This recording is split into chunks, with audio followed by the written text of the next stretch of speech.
Hey guys, how you doing today?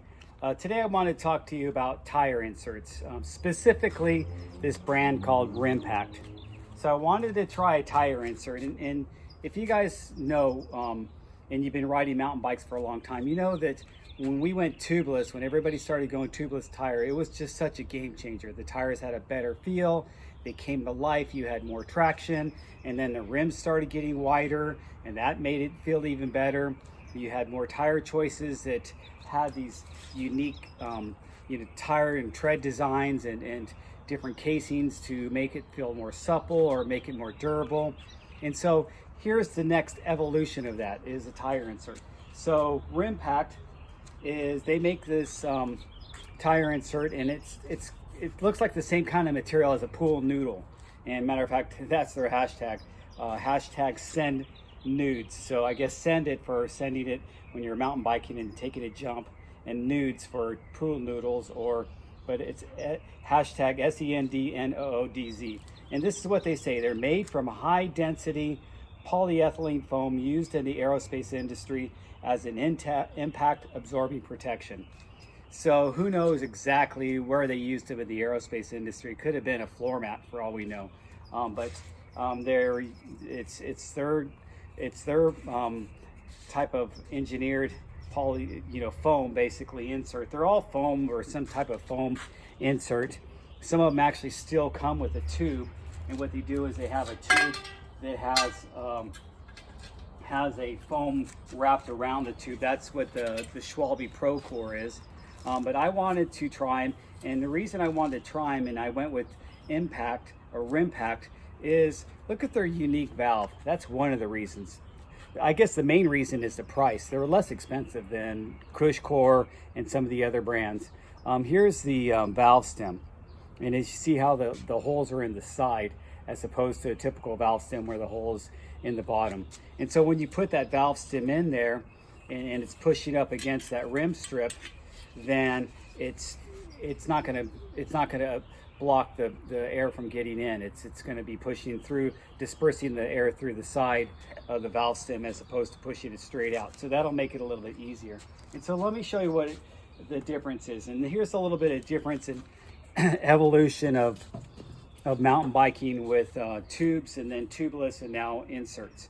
So when we rode with tubes, what we ended up doing was, you were in a nice inner tube, but if that tube leaked a little bit, or if you didn't air it up before you went on your ride, or if you hit something that you're going fast and sometimes you hit something and it really compresses your tire down, it would press your tire down and press your tube down, and it would, what we would call a pinch flat, and it would pinch that tube off and make a hole in two sides of that tube, like a little snake bite. Sometimes we call them snake bites. And then you get a flat immediately because all the air comes out of there pretty rapidly. So when we switched to tubeless, we had different size. The way they would make tires, sometimes they made the tires a little more heavy duty, and this is a thicker tire. It's meant to be more heavy duty. And so with a thicker tire and a thicker sidewall, when you run low tire pressure, it still kind of protects the rim a little bit, but as you get super low air pressure, your tire is going to kind of fold back and forth. You can only go so low, depending on how thick your sidewall, before it feels kind of floppy on you, squirmish, if you will. So by the idea of having an insert in there, almost like your run flats on your sports cars. My car came with run flats, and it was great. You get a flat tire, and then you're still riding on this rubberized foam insert that's inside your tire, and you can take it and take it and get it fixed really easily. So you can actually run like 50 miles, so you can get pretty far on it. So with this tire insert, when you have this, it's going to give it a little better feel. Obviously your tire is not going to go side to side as easy, but then when you're rimpacting, as they put it, it's going to protect the edge of your rim. So this is what happens to a rim over time, and even it could just be one-time thing. If you get a nice ding, that's what that is right there, it's going to bend it. So with an aluminum rim, it's usually going to bend it in and put a little dimple there. And this one, I was still able to you know, get the tire bead on there and put a new tire tube in there and keep and ride it home.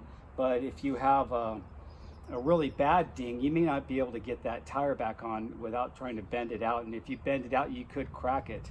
The carbon fiber rims, they could actually crack as soon as they impact. They can crack, or sometimes they splinter. That carbon fiber splinters. So if you're running those real expensive Envy rims or something like that, or some of the other rims, I mean, some of those rims are like $600 or $800 each. These aluminum rims are less than 100, or some of them are right around $100 mark, but they're, you know, 1/4 of the price or 1/5 of the price at the most. So I decided to run these Rimpact impacts because they came in a good price. I didn't think it seemed logical to spend a lot of money on a foam tire insert that looks like a pool noodle. So, and the reviews I've been hearing is, if you're riding, you know, the NAR, you're going into some rock gardens and you can't really pick a good line choice. You just have to bomb over stuff. And I'm trying to bomb over stuff with the guys that are on their full suspension bikes, and they don't have, and it's not impacting just their bike and their body and using their body suspension. The linkage and the pivots in the bike and the full suspension and the shocks and everything like that is taking a lot of that impact from, you know, getting back to the rider. With me, I'm feeling all that impact, and it's throwing me off my line even worse sometimes. So having this impact tire thing it would be nice to plow through stuff, not worrying about dinging up my new wheels. I just built those wheels for this bike. I haven't even rode it once. So I'll put a YouTube video up of me riding it. You've seen all my YouTube videos, and you guys, 90% of my YouTube videos are me riding my fully rigid mountain bike with no suspension and just using tubeless tires, bigger tires. If you notice when I talk on my video, I'll tell you what tires I'm using that day. I do have a lot of tires. I like a lot of tires, but now I'm going to try running the different rim strips.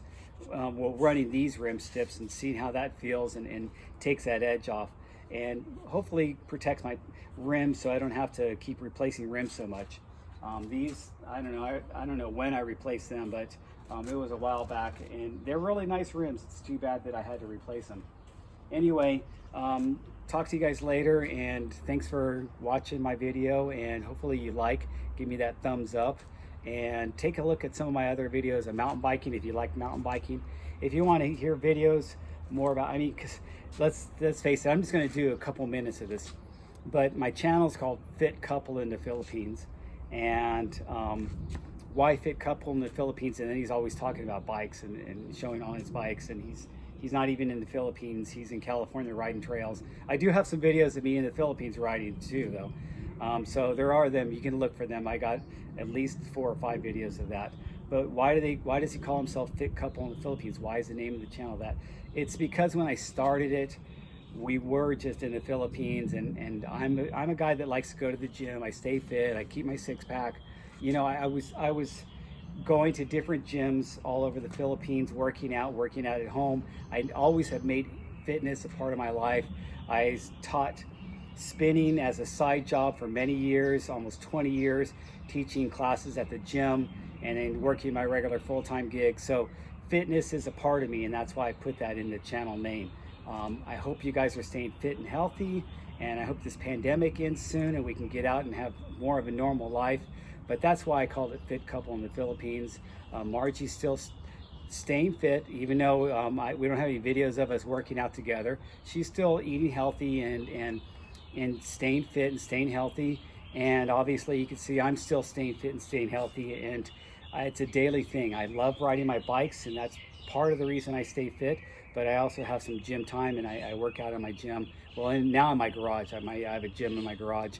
And in the Philippines, I work out at home with some small weights and some bands and sit-ups, push-ups, calisthenics, typical basic stuff. So anyway, that's why we called it that. And I hope it doesn't offend anybody. Sometimes I get some rude comments, but you know, put a realistic comment, you guys. If you want me to make a video and you have a question about the Philippines, and maybe you just met a Filipina and you haven't been there yet, or you've been there once and now you know you're kind of feeling things out and it's kind of weird, and you know it's a different culture and you're getting to know her.